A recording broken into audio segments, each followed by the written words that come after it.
नमस्ते friends, welcome back to my new blog. आज का जो ब्लॉग है ना बहुत ही ज़्यादा इंटरेस्टिंग है क्योंकि आज हम लोग जा रहे हैं घूमने के लिए। जैसा कि आप सभी को पता है कि मेरे यहाँ पर आए हुए हैं पापा मम्मी घूमने के लिए, तो बस मैं उनको घुमाने लेकर के गई थी देवभूमि नगरी यानी कि द्वारिका धाम, और जाएंगे हम सोमनाथ। रास्ते में ही पोरबंदर भी आता है तो पोरबंदर भी जाएंगी और साथ ही के साथ हम जाएंगे जूनागढ़। तो चलिए इस चारों जगह पर मैं आपको लेकर के चलूंगी और अच्छे से आपको दर्शन भी कराऊंगी। तो सोमनाथ और जूनागढ़ का ना मैं अलग से वीडियो शेयर करूंगी। आज तो मैं सिर्फ आप लोगों को घुमाऊंगी देवनगरी यानी कि द्वारिका धाम। तो जो रास्ता है ना मेरे घर से जामनगर से द्वारिका जाने में 2 घंटा लगता है। तो सुबह सुबह ही हम लोग निकल गए थे, यानी कि हमने ब्रेकफास्ट भी नहीं किया था। पापा मम्मी ने कहा कि जब द्वारिका जा रहे हैं तो वहीं पर पूजा करेंगे तभी खाएंगे। तो रास्ते में ना ये देखिए पवन चक्की आपको दिख रहा होगा।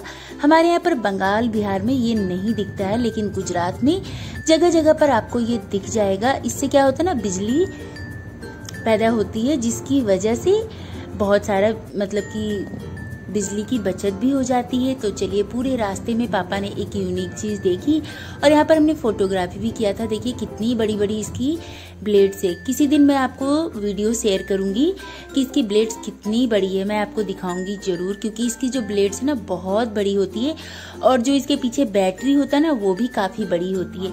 बातों बातों में ही देखिए हम लोग पहुंच गए हैं देवभूमि द्वारिका नगरी। तो यहाँ पर एंट्री करने के लिए सबसे पहले मेरे हस्बैंड ढूंढ रहे हैं पार्किंग। मेरे हस्बैंड ने 3 दिन की छुट्टी ली है। जैसा कि मैं आप सभी को बता दूं कि मेरे हस्बैंड जो है ना वो सरकारी जॉब में है, तो उन्होंने 3 दिन की छुट्टी ली है पापा मम्मी को घुमाने के लिए। ये चारों चीजें ना कवर हो जाएगी एक साथ ही। तो आज तो हम द्वारिका धाम में ही रुकेंगे और कल सुबह जाएंगे भेंट द्वारिका। शाम को द्वारिकाधीश की आरती भी देखेंगे। तो यहाँ पर पार्किंग देखिए कितनी लंबी लाइन लगी है। इतनी गर्मी में भी इतनी भयंकर लाइन थी कि क्या ही कहने। ऊंट को देखिए कितने अच्छे से सजाया हुआ है। तो हम लोग पहुंच गए हैं देवभूमि द्वारिका नगरी और पहुंचते ही ना सभी को बहुत तेज प्यास लगी थी क्योंकि मंदिर में भी बहुत लंबी लाइन थी। तो हम सभी ने सबसे पहले पी लिया है यहाँ पर नारियल पानी ताकि थोड़ी सी एनर्जी आ जाए, क्योंकि जिस दिन हम गए थे ना उस दिन मेरा बर्थडे था। तो सभी लोग बोले कि नहीं आज हम लोग ऐसे ही जाएंगे सुबह सुबह बिना कुछ खाए पिए ही। तो बस हम लोग नहा धो करके सुबह 8 बजे निकल गए थे और 10 बजे हम पहुंच गए द्वारिकाधीश। ये है गोमती घाट जहाँ पर सभी लोग नहा धोआ करके द्वारिकाधीश के मंदिर में जाते हैं। लेकिन हमने सिर्फ यहाँ पर पानी का छिड़काव ही किया था। गंगा जी का पानी है तो हमने इसको छू लिया और अपने शरीर के ऊपर थोड़ा सा छिड़काव कर लिया था।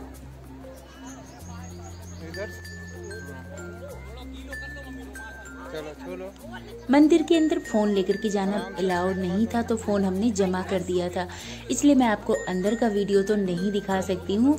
अगर आपको द्वारिकाधीश जी के दर्शन करने हैं ना तो खुद ही आने पड़ेंगे और जरूर आइए, क्योंकि ये धाम है बहुत ही अच्छा लगता है। मन को बिल्कुल शांति सी मिल जाती है।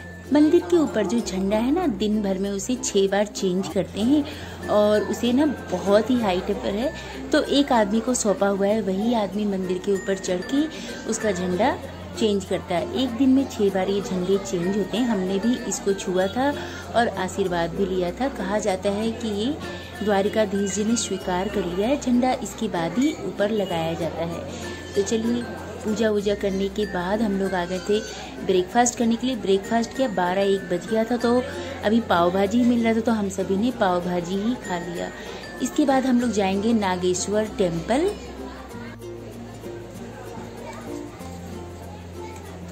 नागेश्वर टेम्पल भी ना जो 12 ज्योतिर्लिंग होते हैं ना उनमें से एक है। तो चलिए अब हम चलते हैं नागेश्वर टेम्पल। ये है नागेश्वर टेम्पल। देखिए शंकर जी का बहुत बड़ा सा मूर्ति है यहाँ पर।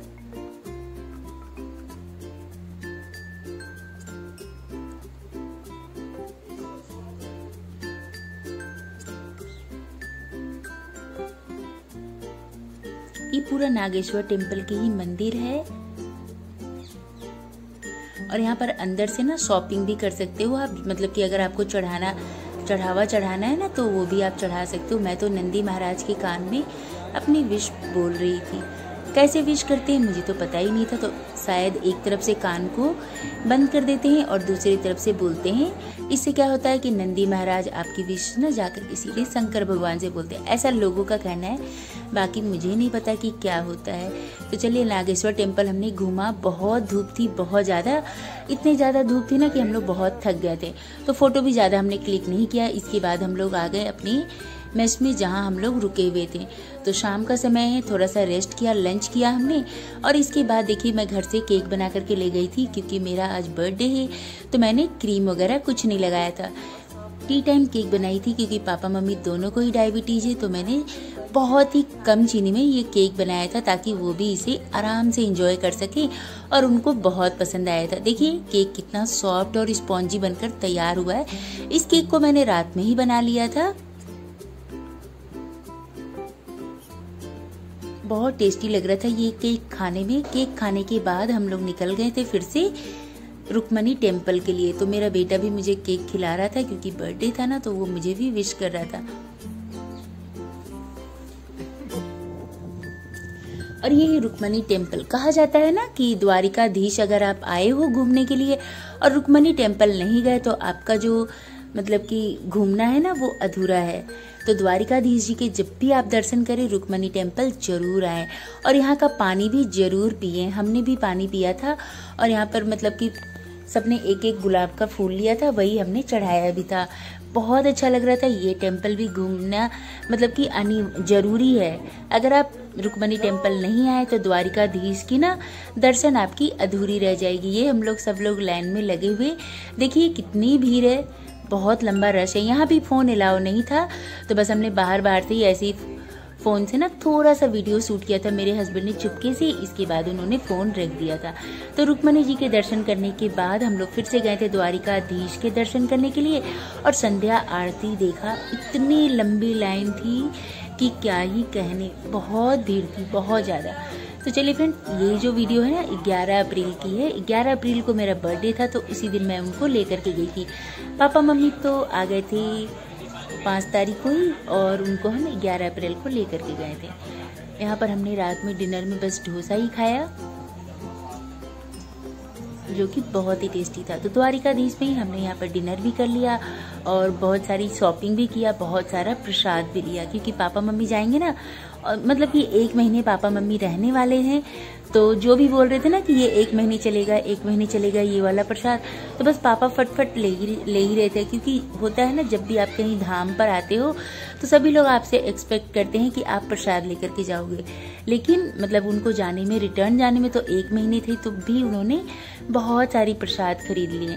और ये है दूसरा दिन। डिनर करने के बाद हम लोग अपने मेस में आए और फिर हम लोग सो गए थे। तो सुबह सुबह उठ करके नहा धोआ करके हम लोग चले गए हैं भेट द्वारिका की ओर। तो जो भेट द्वारिका का रास्ता है ना फ्रेंड्स, ये देखिए अभी तो बहुत अच्छा बन गया, सेतु बन गया, सुदामा सेतु, जिसकी वजह से हम अपनी कार से ही जा सकते हैं। नहीं तो ना पहले आपको बोट से जाना होता था और बोट में ना बहुत गंदी स्मेल आती थी, मच्छी की स्मेल आती थी, समुद्री फिश की, तो बहुत ज्यादा गंदा स्मेल आता था और बहुत गंदा भी था।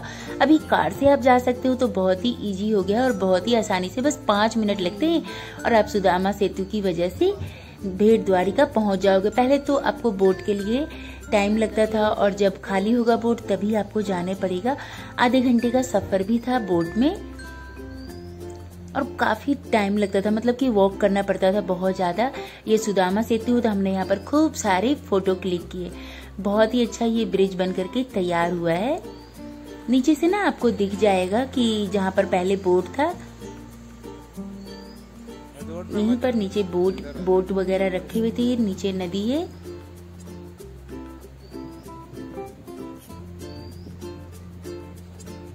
वो देखिए आपको दिख रहा होगा थोड़े बहुत बोट। चलिए मैं आपको दिखा देती हूँ। देखिए ये सारी बोट है ना, यही जट्टी थी और बोट है। पहले इसी से भेट द्वारिका जाया जाता था और जिसमें कि 25 से 30 मिनट लग जाते थे भेट द्वारिका जाने में।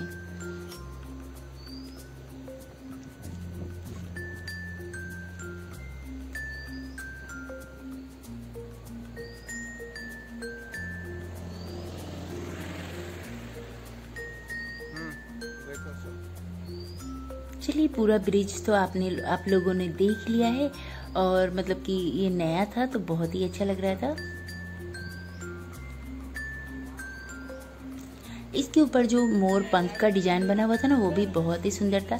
भेट द्वारिका गए, उसके बाद हम लोग वहीं पर साइड में श्री सोने की द्वारिका पावन धाम बना हुआ था, उसके अंदर ना बहुत अच्छी अच्छी फोटोज और मूर्तियाँ रखी हुई थी। ये देखिए थोड़ी बहुत पिक्स मैं आपके साथ शेयर करूँ। भेट द्वारिका का गेट है, क्योंकि इसके अंदर भी ना मतलब कि फ़ोन अलाउ नहीं था। और जब भी आप भेट द्वारिका जाएं, थोड़े से चावल जरूर लेकर के जाएं और वहाँ पर चढ़ाएं जरूर। तो यहाँ पर हमने सोने की द्वारिकाधीश के भी दर्शन कर लिए।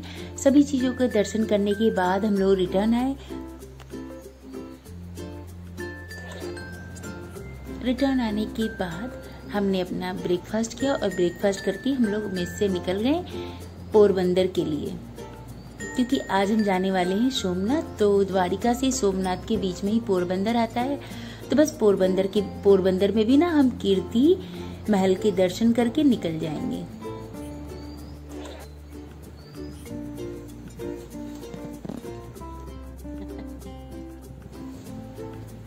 पूरी सब्जी हस्बैंड ने कहा था कि ब्रेकफास्ट रख देने के लिए, तो बस हम लोग वही पूरी सब्जी खा रहे थे। बहुत ही टेस्टी बना हुआ था ये खाना।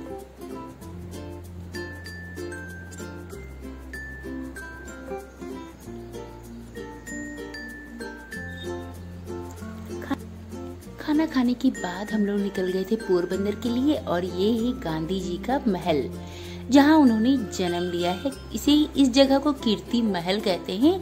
देखिए बहुत ही सुंदर है। पहले थोड़ी बहुत टूटी फूटी सी थी, अभी बहुत अच्छा बना दिया है। वैसे एक ही रूम था जिसमें कीर्ति मतलब कि गांधी जी ने जन्म लिया था। अभी तो इनको बहुत बड़ा डेकोरेट कर दिया बहुत अच्छे से। इसके बाद कीर्ति महल घूमने के बाद हम लोग लंच करने के लिए आ गए, क्योंकि बहुत ज़्यादा गर्मी थी फ्रेंड्स। गुजरात की गर्मी तो आप सभी को पता ही है कि कितनी भयंकर वाली होती है। इतनी गर्मी थी ना कि फ़ोटो भी नहीं क्लिक कर पा रही थी मैं, बहुत भयंकर गर्मी, और वीडियो भी नहीं बना पा रही थी। तो इसके बाद हम लोग आ गए सब कुछ घूमने के बाद आ गए लंच करने के लिए। तो पापा मम्मी को मैंने खिलाया गुजराती थाली। कितनी सारी इसमें आइटम है आप मुझे कमेंट करके जरूर बताना। मीठे में था आम रस, जो कि बहुत ही स्वादिष्ट था। पूरी, समोसे, 2-3 तरह के पकौड़े, वड़े, पता नहीं क्या क्या चीज़ें थी। बहुत मज़ेदार ये थाली थी और बहुत ही टेस्टी लग रही थी। भूख इतनी भयंकर लग गई थी कि सभी को बहुत मज़ा आया, और इतनी सारी वैरायटीज़ थे ना कि हम लोग खा भी नहीं पा रहे थे। सब कुछ हमने थोड़ा थोड़ा सा टेस्ट किया। बहुत मज़ा आया सभी को, पापा मम्मी को स्पेशली बहुत अच्छा लगा गुजराती थाली। और इसके बाद ना रोटी के बाद राइस भी थी, तो आप राइस चाहो तो राइस भी ले सकते हो, लेकिन हमने नहीं लिया था। खाना खाने के बाद फिर हम लोग सोमनाथ के लिए निकल गए, और शाम को 6 बजे हम लोग सोमनाथ पहुँचे। तो फिर हम लोग चले गए थे होटल पहले बुक किया, वहाँ पर स्टे किया। 1 घंटे के बाद फिर हम लोग आए सोमनाथ मंदिर में आरती देखने के लिए। तो देखिए रात का समय है और किस तरह से लाइटिंग हो रही है। अब जब कभी भी सोमनाथ मंदिर आओ ना, तो फ़ोन जमा हो जाता है, पहले ही आपको रखना पड़ता है कुछ सिक्योरिटी रीजन्स की वजह से। तो फ़ोन आप कभी भी बाहर ना ये करें, डिपॉजिट करें, अंदर ही रखिए, अंदर फ्री में हो जाता है। बाहर रखेंगे तो शायद एक फ़ोन के 10 रुपये लेते हैं। हमने 3 फ़ोन रखा था, तो शायद 30 या 40 रुपीज़ लिया था उन्होंने। तो बाहर अगर आप अंदर रखोगे तो क्या होगा कि फ़ोन लेकर के आप ना यहाँ पर बाहर से तो फ़ोटो क्लिक कर सकते हो। दूर से देखिए कितनी अच्छी लाइटिंग हो रही है, चेंज हो रहा था, और इतना हवा आ रहा था ना, बिल्कुल हम लोग रिफ्रेश हो गए थे। ऐसा लग ही नहीं रहा था कि 2 दिन से हम घूम रहे हैं। बहुत अच्छा लग रहा था, मन बिल्कुल शांत हो जाता है जब आप ऐसी जगह चले जाओ। सोमनाथ मतलब कि पूरे भारत में ना 12 ज्योतिर्लिंग हैं, उसमें से एक सोमनाथ और नागेश्वर टेम्पल भी है। तो 2 ज्योतिर्लिंग के दर्शन तो पापा मम्मी को मैंने करा दिए। शाम का समय देखिए कितना अच्छा लग रहा है, रात का व्यू सोमनाथ का। फिर हमने डिनर किया, इसके बाद हम लोग सो गए, और सुबह सुबह आ गए हैं फिर से हम सोमनाथ जी के दर्शन करने के लिए ज्योतिर्लिंग के। तो देखिए हमने यहाँ पर अब फूल वूल खरीद लिए हैं, और ये सब हम चढ़ाने के बाद करेंगे ब्रेकफास्ट। तो आज हमने ब्रेकफास्ट में खाया चिल्ली, फाफड़ा और 5 तरह की भजिया, जिसकी वीडियो मैंने नहीं ली थी। Thank you for